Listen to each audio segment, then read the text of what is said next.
Winnie Ewing said, "Stop the world, Scotland wants to get on." It was well worth the long wait for the report from Andrew Wilson's Growth Commission. To my mind, this is the most impressive economic document to have appeared in Scotland since we got devolution in 1999. Not that I agree with every word of it. In fact, it seems to me at certain points too kind to the many enemies of the Scottish Parliament, as it is or might be. I don't really agree we should accept the liability for part of UK public debt, not at least unless we get a share of UK official reserves too. I believe that the GERS figures, supposedly detailing government tax and spend in Scotland, were just wrong, and that the report should not have built them into the base of its own argument. Read more, Nicola Sturgeon on the Growth Report. It's visionary.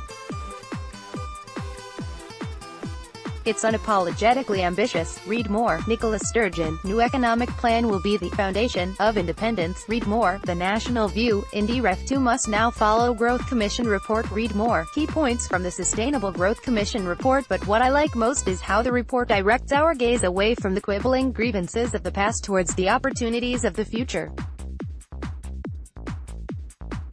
It tells us a free Scotland will be a new kind of country, a country of the 21st century, not forever digging up the grave of 1707 or griping about Thatcherism. In Andrew's own words, hope must conquer fear, but that hope needs to be grounded in clear-sighted reality and a rigorous plan. All to the good, then, that the report is written, mostly, by professional economists rather than as an exercise in political partisanship. It is a serious piece of work that deserves to be taken seriously, both by unionists whose first and mistaken knee-jerk reaction is feigned scorn and contempt, and by left-wing nationalists whose suspicious mutters can already be heard. I can understand the suspicion. Winnie Ewing said, "Stop the world, Scotland wants to get on." It's taken a while, but this report shows us at least hailing the bus and preparing to board. It sets economic growth as the main policy goal for Scottish government. Otherwise, all other goals will be beyond our reach, short of eye-watering levels of taxation. If we cannot offer Scots enough of a chance of economic growth, in other words a more rapidly rising standard of living, we will not persuade them to vote for independence at the next referendum. Nationalists espousing different kinds of goals are in for a long wait. Read more, Maggie Chapman. One thing is clear.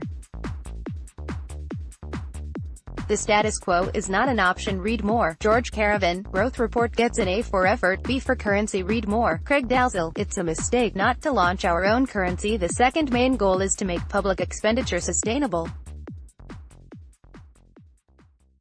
At the moment in Scotland it is unsustainable. It can go on so long as we remain part of the UK fiscal system, but we will need to fend for ourselves once we move outside. We will have to balance the books or else borrow from those international markets willing to trust us, which at first they may not. So there can be no spending spree after independence. We will need to learn and enforce discipline. And then we can throw away the begging bowl for good. Thirdly, the report sees the choice of currency not as a fetish but as a matter for rational judgment. From the moment of independence we can, if we want, continue to use sterling because it is a reserve currency open to everybody to use, with or without formal monetary union.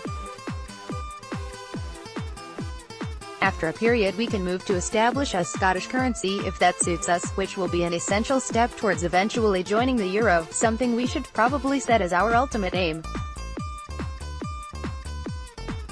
All this means an independent Scotland will join the global capitalist system, no ifs, no buts.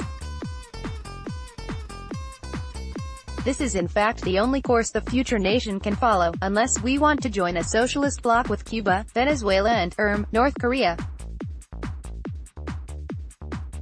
Even so, Andrew Wilson may find his work cut out in selling this prospect to a Scotland, and to an SNP, where too many still believe socialism makes sense and that our nation, by a simple act of will, can have it.